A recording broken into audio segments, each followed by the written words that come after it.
Broadcasting on Spice FM 94.4 in Nairobi, Mombasa 87.9, 102.5 in Kisumu, Malindi 97.7, Nyeri 90.9, 96.7 in Eldoret and 96.0 in Nakuru. We're live on KTN Home for the next 2 hours. A very good morning to you, our audience on KTN Home. And we also live stream the show every weekday morning on Spice FM KE, YouTube, Facebook, and Twitter. Speaking of Twitter, very many people have written to us telling us where they're locked in from. There's Gabriel. Where is Gabriel? Kirapa Gabriel Cyrus is tuned in from Angurai, Teso North Logiri Clan, Omei Village, Kakuriki. I don't even know how to say it. Kakurikit. And it is a pleasure indeed. Did you know that there was a place like that? I now know. Now you know. Now I do. Angurai, Teso North. Logiri Clan, Omei Village, Kakurikit. Sawa basi. Meaning, you've been given direction to the doorstep. There you go. Cyrus Gabriel Ekirapa, karibu sana to the show. CT Muga, as we begin the hour. What is today's proverb? There are no shortcuts to the top of a palm tree. There are no shortcuts to the top of a palm tree. The thing you'll notice about palm trees, they don't really have branches. They don't. Not really. And the palm wine tappers who actually go to the top of the tree, there are very few of them, but they're skilled in what they do. And the way for them to get to the top of the tree is actually half the work. To tap the wine is a little part of the job. But getting up the tree, it's a feat. It's the feat. And there's no shortcut. No. You can't parachute onto the tree. No, there isn't. No. And this isn't one of those trees that you're going to climb from the top. You can't slingshot yourself onto the top of the tree. Well, that's something you could try if you're suicidal, yes. No shortcuts to the top of a palm tree. None. Today is International Anti-Corruption Day. What does that mean, Ndu? It's a day to celebrate what? Are we celebrating? Yeah, we can't be mourning. Actually, yes, we can. Yes, you can be mourning. Yeah, but we can also be celebrating. You can, if it's an anti-corruption day, yes, you can be celebrating it. To remember the fight, to be a little bit more spirited in the fight is maybe something that you could be remembering, to say that, there's certain gains that have been made, or reminding countries around the world that there's certain things that they should continue doing to make sure that they keep up the fight to eradicate corruption.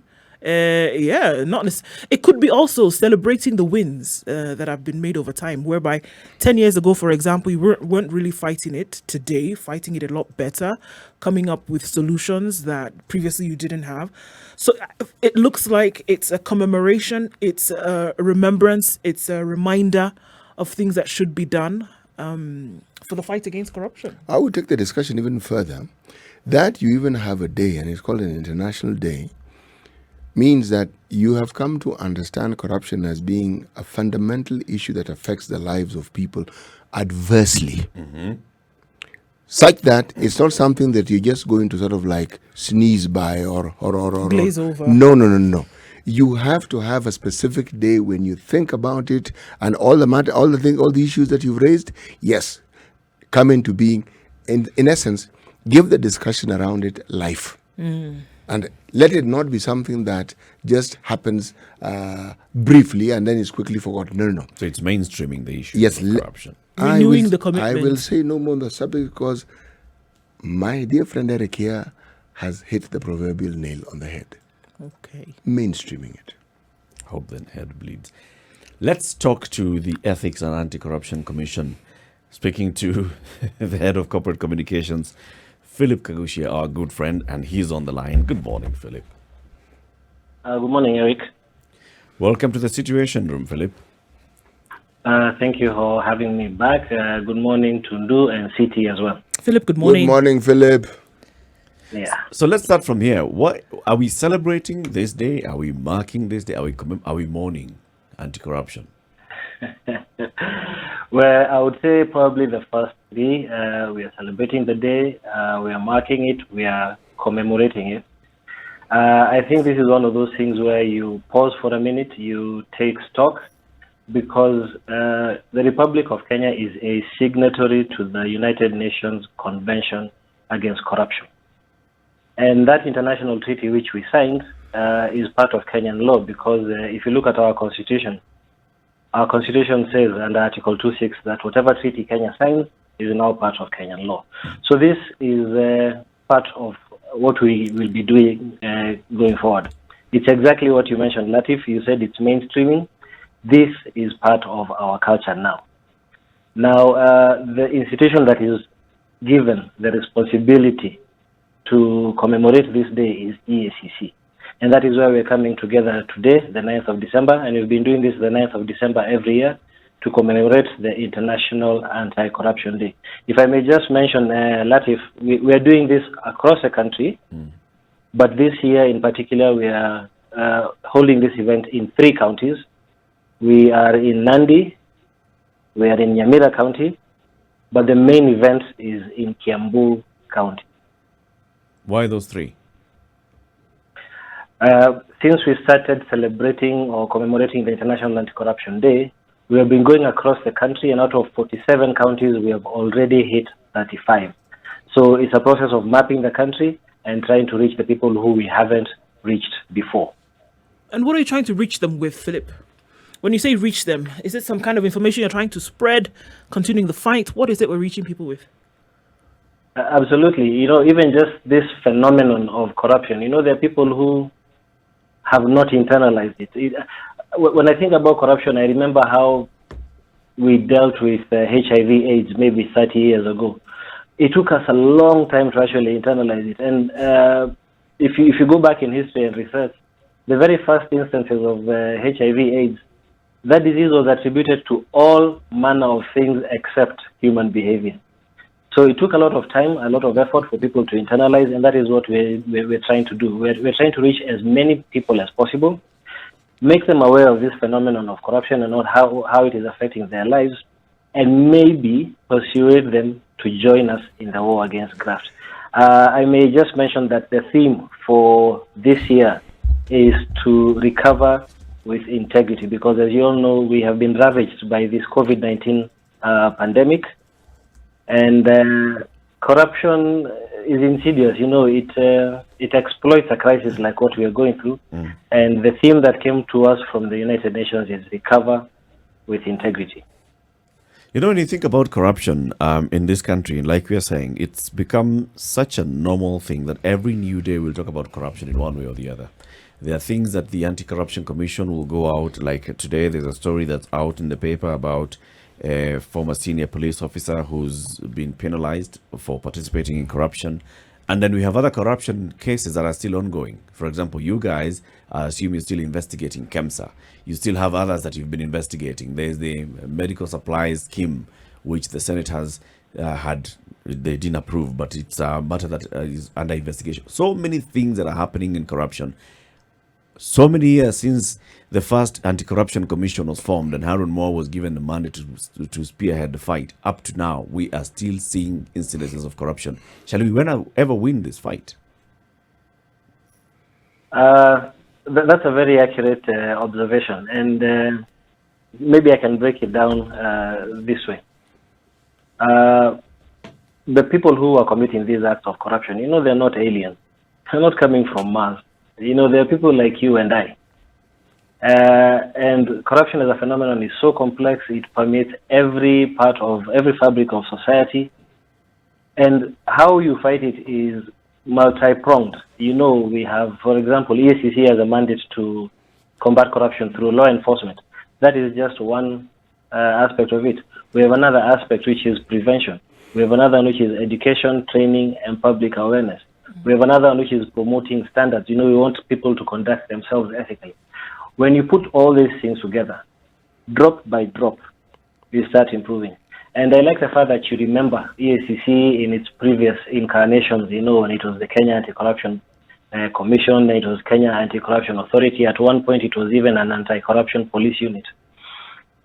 Between those years, let's say 97 to 2020, let's say the last 20 or so years, what EACC was doing then is not what we're doing today. And that is why even if we don't speak Latif for 1 week, by the time I get back to you, I have new things. I have new things I can report, including the matter that you just mentioned, where the police officer was not just fined, he has actually been imprisoned for 1 year. This is for taking a bribe of 50,000.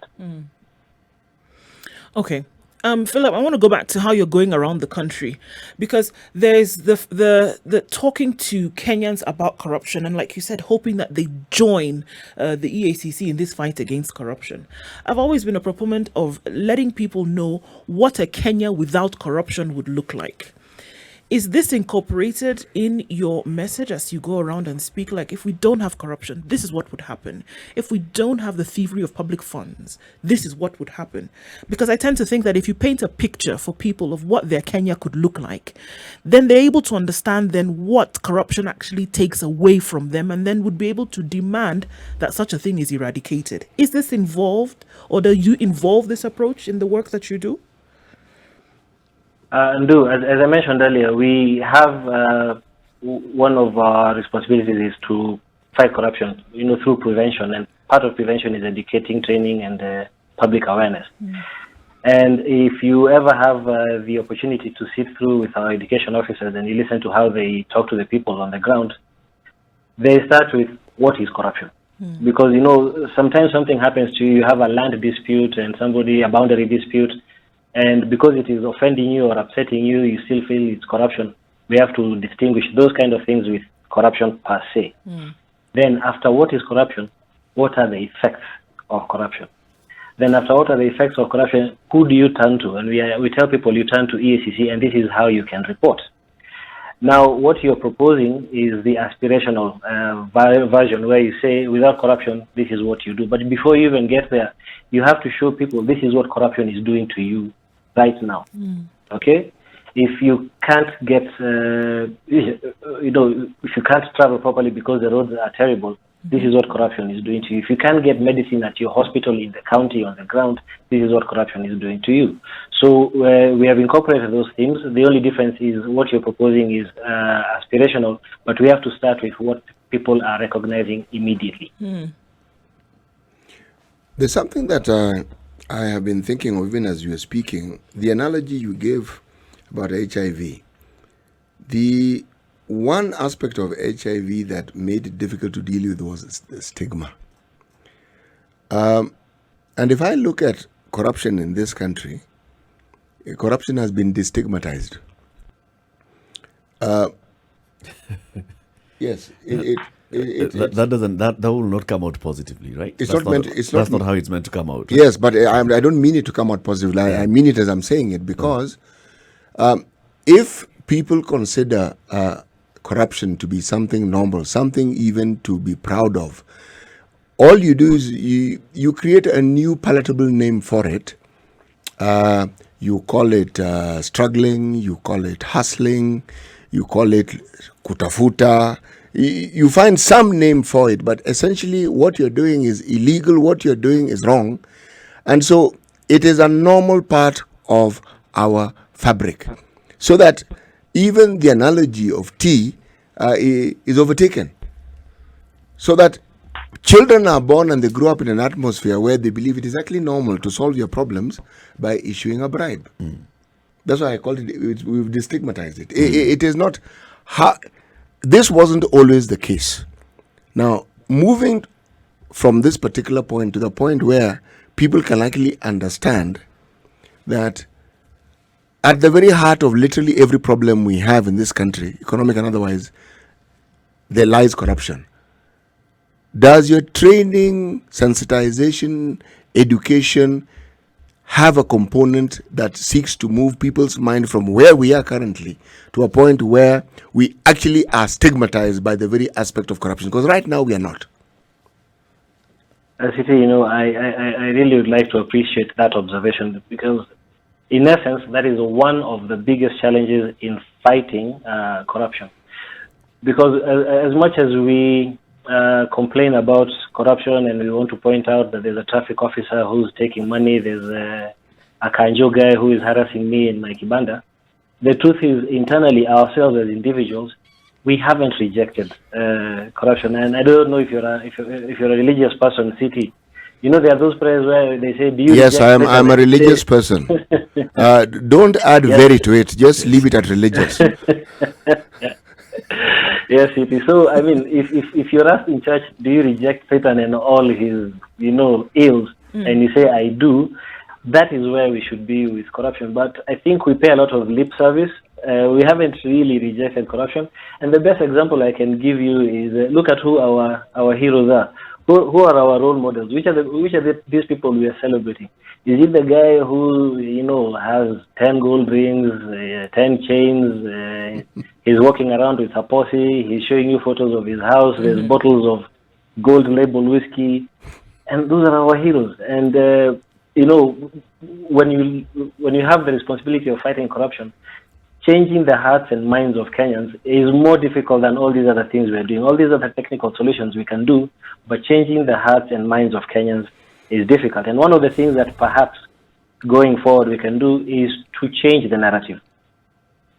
Changing the narrative involves maybe looking for different heroes, looking for other people, celebrating people who do good things. Instead of all the time focusing on this person has done something wrong and has been put in jail, why can't we talk about somebody who's done something right and he has been recognized for it and he's been rewarded for it? Now, with regard to this International Anti-Corruption Day, these are some of the messages that we are filtering to the people, because we need the people on our side. It doesn't help when EACC has the responsibility to fight corruption and every message that comes out is a negative one. Even the people don't believe that we're making any headway. And that's why we appreciate you guys in the media, because you give us a platform to talk to Kenyans and explain to them what we are trying to achieve. Is there anyone who you're going to those three counties and elevating and saying, let's celebrate so-and-so, this is a hard-working person and this is what they've achieved? We don't have a mechanism for identifying individual persons as yet, but now, Latif, in my capacity, this is the sort of responsibility you Kenyans can give me and tell me, go back to EACC, talk to the CEO, Major Twali Mbarak, tell him that it is important for you to set up something like this. And we can do it. But just to mention, for example, where we are holding the main event in Kiambu County, one of the things we have noticed is we did a corruption risk assessment for them, I think towards the end of 2018. And it's impressive to go and find out that they are implementing what we recommended to them. Although they took a bit of time, they were a bit late. But if you contrast what Kiambu County is doing with what NYS did, you won't believe it, Latif, that between NYS 1 and NYS 2, EACC had actually gone and identified corruption loopholes in the institution. Yet what happened? They stole even more money the second time around. Phillip, one thing has always been communicating the gains in the fight against corruption. And I think we also spoke with the CEO at some point, and he said, yeah, that seems to be one hurdle that we have as the EACC in terms of telling Kenyans really how far we have gone with this fight. Is it something that you can improve on? I mean, it seems like you don't want to go tooting your horn, everything that you do. But for something like this that has eaten really into the fabric of society, it is important then to talk about the gains that you have made. That's one. And you can maybe expound on that. But then also the larger, broader question would be, are we winning the fight against corruption? Ndu, your observation is accurate in terms of we need to be talking to the people about achievements, milestones, and so on and so forth. And you'll agree with me that there's a huge difference. If we just take the last 12 months, if you take 2020 as a calendar year, the frequency of communication from EACC has gone up. And that is because we also have things to report. If you don't have anything to report, you keep quiet. Right. If you're recommending prosecution against high-profile people, like, for instance, I think we have 9 governors who are in court. Those are things which we can communicate to the people and they'll understand. If you've secured a high-profile conviction like the one for the Sirisia MP, again, you have something to talk about.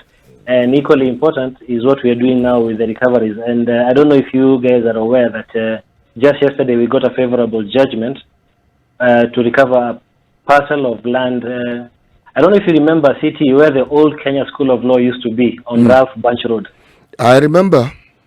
Yes, so just across from there was a government house, and the principal of the Kenya School of Law used to reside in that house.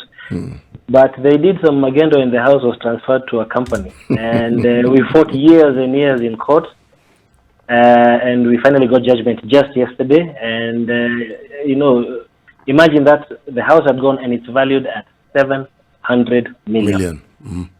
Yeah, just under 1 acre with an old house, 700 million. That was just Philip, this one I have So to we have ask. Now, the people who are involved in it, what's going to happen to them? Because this is what we need to see.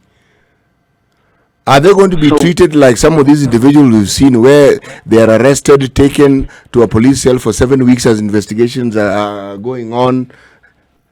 Or are we going to sort of like ask them to write statements, go back home, sleep in their comfortable beds as investigations go on? City, what happens is the way EACC works, it's like a toolbox. You know, a mechanic who has a good toolbox has many tools. So you can't change a flat tire with a screwdriver. You need all those other things. Okay? You could Now- try, but you'd fail. Yeah, you could. And sometimes when you look at the number of cases, and just bear at the back of your mind that we receive 3,000 reports every year. 3,000 reports, and EACC has barely 200 investigators. Okay? So 3,000 reports. So what you do, if you look at your toolbox and you say, this one,